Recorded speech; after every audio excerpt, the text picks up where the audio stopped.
je vous retrouve pour une vidéo donc exceptionnellement en milieu de semaine. Donc tout simplement parce que j'avais quelques vidéos sur le thème de Noël à vous montrer avant que Noël arrive. Donc pour le coup ici il s'agit d'une enveloppe que je vais réaliser avec l'outil d'Artemio. Donc là je viens de vous montrer en fait la dimension dont j'ai besoin pour réaliser mon enveloppe. Donc c'est en fait j'ai tout simplement besoin d'un carré de 18 cm de côté. Alors le papier que j'ai choisi est dans les tons roses puisque cette enveloppe est destinée à ma maman. Et donc, en fait, il y aura des petits cadeaux à l'intérieur. Alors pour obtenir mon enveloppe, je vais devoir faire les marquages donc à 8 cm et demi. Donc je m'aide tout simplement du petit guide qu'il y a sur l'outil. Donc ça marche en fait comme l'Insta enveloppe des différentes marques qui existent sur le marché. Donc là je mets juste mon papier à 8,5. Je vais donc faire le pli, je vais marquer le pli. Et donc ensuite, je vais tourner ma feuille de 90 degrés et donc le pli que je viens de tracer, j'ai un repère en fait sur l'outil, je l'aligne avec ce repère et donc je peux de nouveau marquer mon pli. Je ne sais pas si c'est bien clair, mais quand vous avez l'outil en main, en fait, c'est vraiment tout simple à utiliser. Et donc la différence avec l'Insta enveloppe, par exemple je crois de We Are Memory Keepers, c'est que effectivement vous avez le punch qui est attaché, enfin qui est relié à la planche. Ici la perforatrice ou le punch est dissocié. Donc effectivement une fois que tous mes plis vont être marqués, je vais donc puncher pour faire les encoches, donc là où les plis se rejoignent. Donc voilà, vous voyez un petit peu les plis. Et ensuite, je vais arrondir les angles au niveau de mes coins qui sont justement à angle droit. Donc j'espère que vous avez bien compris, mais vraiment le principe est relativement simple.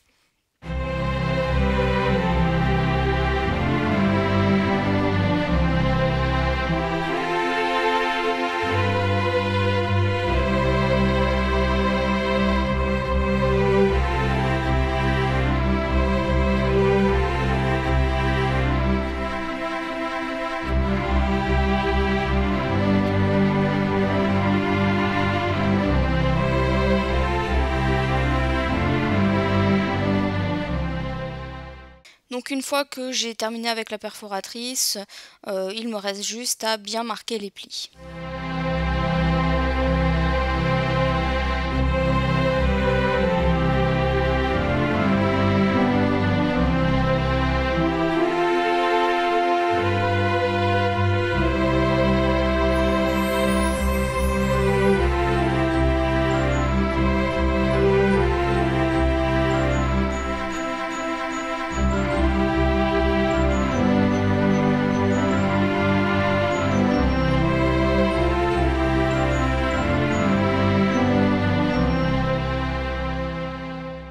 Alors pour un rendu un petit peu plus fini, je vais utiliser cette Distress Edge Mahogany pour ancrer tous les bords de mon enveloppe.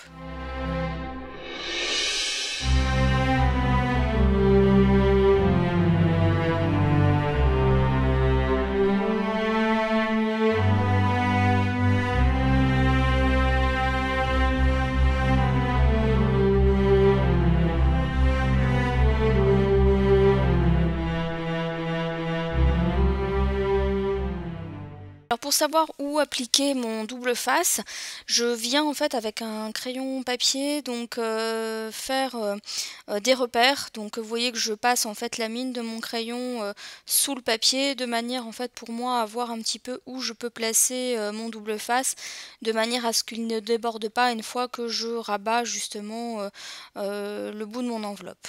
Donc j'ai fait ça des deux côtés, comme ça je suis tranquille et je sais où coller sans que ça ne déborde.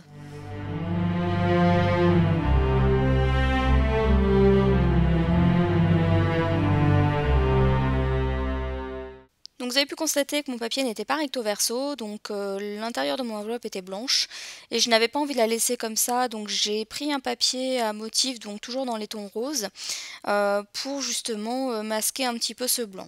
Alors pour coller le papier, je vais tout simplement utiliser du double face, hein, comme je fais très souvent.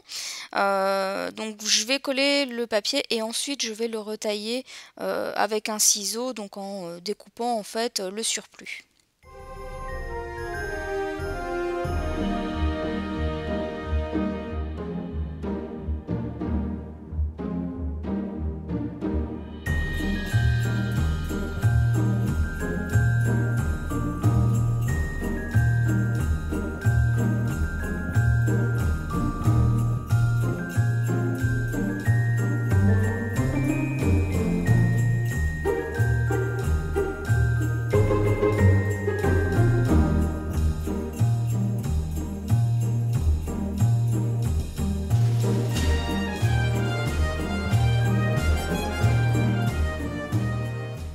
Vous voyez qu'il me reste encore une partie à combler, donc je prends juste une chute de papier et elle passe en fait pile poil pour couvrir le morceau blanc. Donc là j'utilise de la colle UU parce que du double face ça peut paraître un peu dangereux vu qu'on a peu de marge de manœuvre. Enfin on peut difficilement trop soulever en fait l'enveloppe. Donc voilà, comme je vais glisser le papier, c'est plus simple de prendre de la colle UU. Alors vous voyez qu'il y a eu un petit liseré blanc parce qu'effectivement pour que l'enveloppe se plie bien, j'ai laissé la partie pliure visible et donc je vais tout simplement la masquer avec du masking tape relativement fin, puisqu'en fait c'est plus facile à plier sur du masking tape que sur du papier. Donc voilà, et puis le fait aussi de mettre du papier à l'intérieur de l'enveloppe, ça permettait un petit peu de rigidifier le rabat, tout simplement. Alors maintenant je vais passer à la décoration, donc je vais prendre ce set que j'avais trouvé chez Action, donc toujours mon encre Edge Mahogany, vous allez voir que je vais changer finalement. Et donc oui, j'ai découpé les tampons, en fait j'ai fait la boulette sans vraiment en faire une parce que en fait je me suis rendu compte après coup que les tampons étaient reliés de manière à ce que ça colle pile poil avec le dies, sauf que je trouve que c'est pas pratique d'avoir les 3 tampons attachés. Donc vous avez vu que j'ai tamponné avec la Edge Mahogany sur une chute de papier, donc c'est une chute sur laquelle j'avais appliqué de la peinture avec de la gélie plate, mais ça ressortait pas vraiment, donc j'ai pris la Versafine Crimson Red qui permet de ressortir un petit peu plus les fleurs, et j'ai tamponné justement ces fleurs sur 3 papiers différents. Donc il y avait ce papier que j'avais peint, le papier à motif et un papier rose. Donc j'ai utilisé les dies et voici ce qu'on obtient. Donc les 3 fleurs, je vais les superposer et je vais les relier ensemble avec un brads. Donc j'ai utilisé en fait un brads classique de couleur rose pour les maintenir.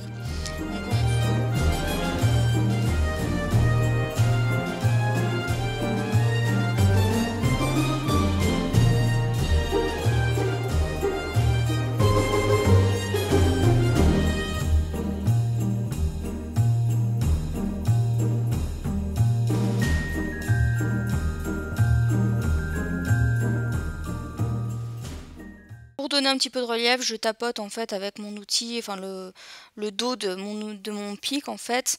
Je tapote un petit peu pour justement faire relever un petit peu les fleurs. Donc voici ce que je vais utiliser pour décorer mon enveloppe. Alors la plume, ça provient d'un dies que j'ai acheté sur le site wish.fr. L'arabesque, tout le monde l'aura reconnu, ça vient de chez Action. Et l'espèce de branchage ou de feuillage, ça provient d'un dies de chez Timols. C'est un set de dies, en fait les feuillages, je ne me rappelle plus le nom exact, mais je crois que c'est les feuillages en fête ou quelque chose comme ça. Donc, donc la disposition, je l'avais plus ou moins en tête, hein, donc je voyais plus ou moins ce que je voulais faire, ça a été rapide en fait à décorer. Donc en fait je vais simplement ensuite coller les différents éléments. Donc j'ai utilisé de la colle blanche et mon stylo colle pour les choses un petit peu plus fines. Donc pour ce qui est de la fleur en revanche, je vais utiliser, je me souviens plus si j'utilise mon pistolet à colle. Il me semble que c'est le pistolet à colle que j'utilise pour coller la fleur.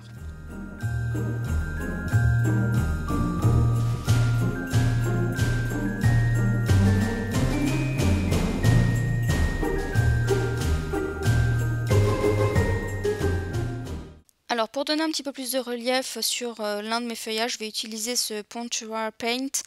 Donc en fait c'est un produit qui simule des demi-perles. Donc en fait vous l'appliquez, une fois que c'est sec, eh bien on a l'impression que c'est des demi-perles que vous avez collées. Donc là en fait je vais tout simplement l'appliquer sur tous les petits ronds de ce feuillage, ce qui permettait de faire voilà, de donner un petit peu plus de relief sur ce feuillage qui était relativement clair, donc du coup ça le fait aussi ressortir un petit peu plus.